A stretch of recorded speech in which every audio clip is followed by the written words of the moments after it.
जब किसी टीम के आखिरी 7 विकेट सिर्फ 12 रन पे गिर जाएं, सिर्फ 30 रनों पे आखिरी 9 विकेट गिर जाएं आफ्टर बीइंग 140 फॉर 1, तो कहीं ना कहीं आपको समझना पड़ेगा कि उनकी बैटिंग यूनिट कर क्या रही थी। दो सवाल उठते हैं जब किसी टीम के ऐसे 30 रनों पे 9 विकेट गिरे। क्या पिच बहुत ही खराब थी? नहीं, क्योंकि दोनों टीम्स ने बहुत बड़े स्कोर बनाए। क्या बॉलिंग एक्स्ट्रॉर्डिनरी हो गई थी सडनली? नहीं, क्योंकि जिस ओवर्स में विकेट गिरे, जिस ओवर में अक्षर पटेल ने 2 विकेट लिए, उस ओवर में 2 बाउंड्रीज भी पड़ी थी। बिश्नोई के भी ओवर में 2 बाउंड्रीज पड़ी थी, उसमें भी 1 विकेट गिरा। तो ऐसा कुछ नहीं था कि पिच बहुत ज्यादा खराब हो गई थी, लेकिन बैट्समैन या श्रीलंका के मिडिल ऑर्डर में जो एक्सपीरियंस की कमी है वो सामने नजर आई।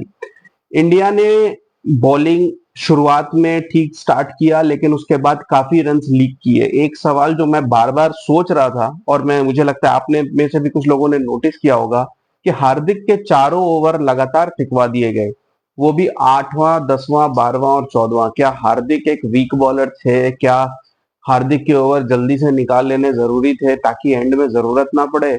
मुझे इस चीज समझ में नहीं आई, क्योंकि जो बॉलर अभी सिर्फ 1 महीने पहले ही आपको वर्ल्ड कप का फाइनल आखिरी ओवर में रन्स डिफेंड करके जितवा चुका है, और उसके पहले भी कई बार डेथ बॉलिंग कर चुका है, उस बॉलर के सारे ओवर बीच में क्यों फिकवाए गए?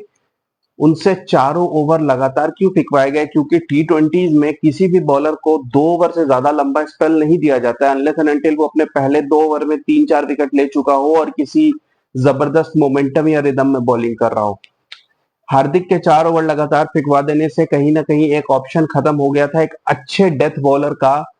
और कहीं ना कहीं हार्दिक कुछ इस तरीके का इम्पैक्ट भी नहीं डाल रहे थे, तो उनसे 4 ओवर लगातार फिकवाना मुझे एक कोई बढ़िया मूव लगा नहीं। हालांकि इंडिया को सबसे जबरदस्त कमबैक करवाया अक्षर पटेल ने, जब 15th ओवर में 14 ओवर में 140 for 1, chasing 214। You would say कि 6 ओवर में 74, 12 run per over with 9 wickets in hand on a pitch जहां 200 आई वुड से कि चेजेबल है। 9 out of 10 teams would have backed to get that score, लेकिन श्रीलंका के experience की कमी नजर आई। निशंका के आउट होने के बाद कुशाल परेरा, जो 100 से ज्यादा ओडीआई, 60 से ज्यादा टी20 खेल चुके हैं, काफी एक्सपीरियंस प्लेयर है, 10 साल से ज्यादा हो गए उनको श्रीलंकन टीम में।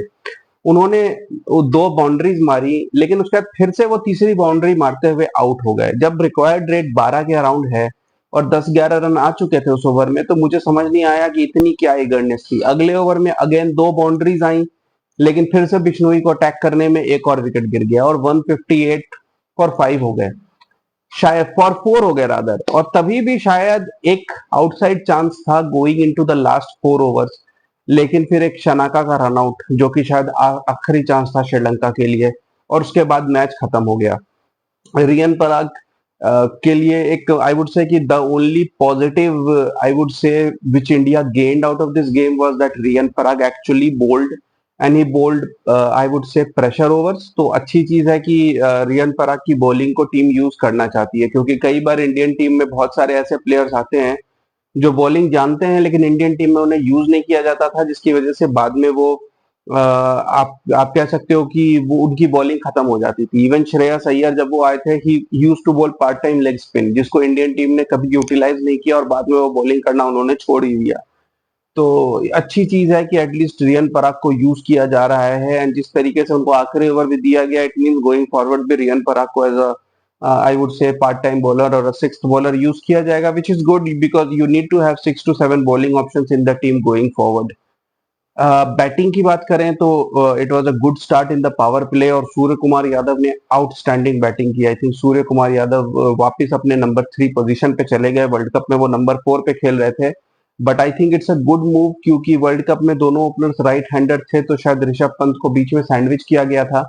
लेकिन क्योंकि अब एक लेफ्ट हैंडेड बैट्समैन ओपनिंग कर रहे हैं, तो सूर्य कुमार यादव का नंबर 3 पे आना बिल्कुल सही है, क्योंकि सूर्य कुमार यादव को जितने ज्यादा ओवर्स मिले उतना अच्छा है, क्योंकि he is I think undoubtedly the number 1 T20 batsman in the world right now. Rishabh Pant की इनिंग्स मुझे समझ नहीं आई कि ऋषभ पंत सडनली इस एक शेल में क्यों चले जा रहे हैं आजकल, जब से कमबैक हुआ है ऋषभ पंत। कई बार ऐसी इनिंग्स खेलते हैं जिसे देख के समझ में नहीं आता कि वो एग्जैक्टली करना क्या चाह रहे हैं। वो धोनी के आखिरी कुछ सालों की याद दिला देते हैं। वो 23 बॉल्स 20 खेल रहे थे एक ऐसे पिच पे जहां की सारे बैट्समैन 200 की स्ट्राइक रेट से खेल रहे थे। जब सूर्य कुमार यादव आउट हुए तो 13.2 ओवर्स में इंडिया का स्कोर 150 था, लेकिन Rishabh Pant run a ball भी नहीं खेल पा रहे थे। ऋषभ पंत एक टाइम पे 23 बॉल्स पे 20 थे, जिसमें उनका एक बहुत आसान सा कैच बाउंड्री पे छूटा था। अगर वो उस कैच ले लिया जाता तो इस इनिंग्स को जस्टिफाई करना बहुत मुश्किल होता ऋषभ पंत के लिए, लेकिन फॉर्चुनेटली उनका वो कैच छूट गया और उन्होंने कुछ कॉम्पनसेट कर दिया एंड में 33 बॉल्स 49 के हिसाब से। मगर अगर ये मैच और क्लोज होता और इंडिया हारती तो कहीं ना कहीं ये इनिंग्स ऋषभ पंत को जस्टिफाई करना मुश्किल होता कि वो एग्जैक्टली कर क्या रहे थे। मे भी शायद एक महीने बाद खेल रहे थे, इंजरी से आए हैं, थोड़े स्क्रैची हो, but he has to keep going क्योंकि संजू सैमसन एक अच्छे T20 बैट्समैन हैं और मेरे ख्याल से अगर ऋषभ पंत इस तरीके से बैटिंग करेंगे नंबर 4 पे तो बहुत जल्द संजू सैमसन टीम में आ जाएंगे। एक और चीज जो मुझे सही नहीं लगी वो ये था कि जब सूर्य कुमार यादव आउट हुए और ऋषभ पंत क्रीज पे थे, left hand right hand combination maintain भी करना था, तो मेरे ख्याल से रियन पराग को नंबर 5 पे आना चाहिए था। रियन पराग हार्दिक पांड्या के बाद आए, उसके पहले हार्दिक पांड्या आ गया। I mean Hardik Pandya, we all know he has played over 100 T20 internationals और हार्दिक रहेंगे ही, मगर इस तरीके के बायलैटरल्स में भी अगर रियन पराग को ज्यादा अपॉर्चुनिटीज नहीं दी जाएंगी तो फिर रियन पराग का टेस्ट कब होगा। अब मेरे ख्याल से एक अच्छा प्लेटफॉर्म था कि वहां रियन पराग को 20-25 बॉल खेलने को मिल सकते थे, लेकिन रियन पराग आए 17th ओवर में और फिर ज्यादा कुछ था नहीं उनके पास और वो फिर आउट हो गए। मेरे ख्याल से ऐसी 2-3 इनिंग्स आएंगी तो उनके ऊपर क्वेश्चन उठ जाएगा कि वो तो कुछ कर नहीं रहे। तो मेरे ख्याल से रियन पराग को वहां पर नंबर 5 पे भेजना चाहिए था। Overall, I would say कि it's a new team, it's a new captain, so they will take time to learn. But apart from these 2-3 things, मेरे ख्याल से हार्दिक पांड्या को ओवर यूज किया गया है इस गेम में भी शायद कॉम्पनसेट किया जा रहा हो कि उन्हें कैप्टेंसी से हटाया गया है, क्योंकि बैटिंग पोजीशन में भी उन्हें ऊपर पुश किया गया, बॉलिंग में भी चारों ओवर लगातार टिकवाए गए। मेरे ख्याल से ये कुछ चीजें हैं जिनमें कुछ करेक्शन की जरूरत है, क्योंकि किसी भी बॉलर को आप 4 ओवर लगातार T20s में देंगे तो batsman will line them up, और इस तरीके के पिच पे तो डेफिनेटली। सो आई होप कि गोइंग फॉरवर्ड रियन पराग को बैटिंग में कुछ और अपॉर्चुनिटीज दी जाए ताकि इनका एक्चुअल टेस्ट हो सके कि वो कैसे खेलते हैं। And I would say the best gain would be Riyan Parag bowling. Surya Kumar Yadav को एज ए कैप्टन में भी आई थिंक अभी थोड़ा टाइम लगेगा, थोड़ा और चीजें स्किल सेट को समझने में, क्योंकि पहले 14 ओवर में जिस तरीके से इंडिया को रन्स पड़ रहे थे, many times he looked a little clueless. समझ नहीं आ रहा था कि क्या बॉलिंग चेंजेस किए जाए, क्या कुछ फील्ड मूवमेंट्स किए जाए, हार्दिक से बैक टू बैक ओवर्स कराना।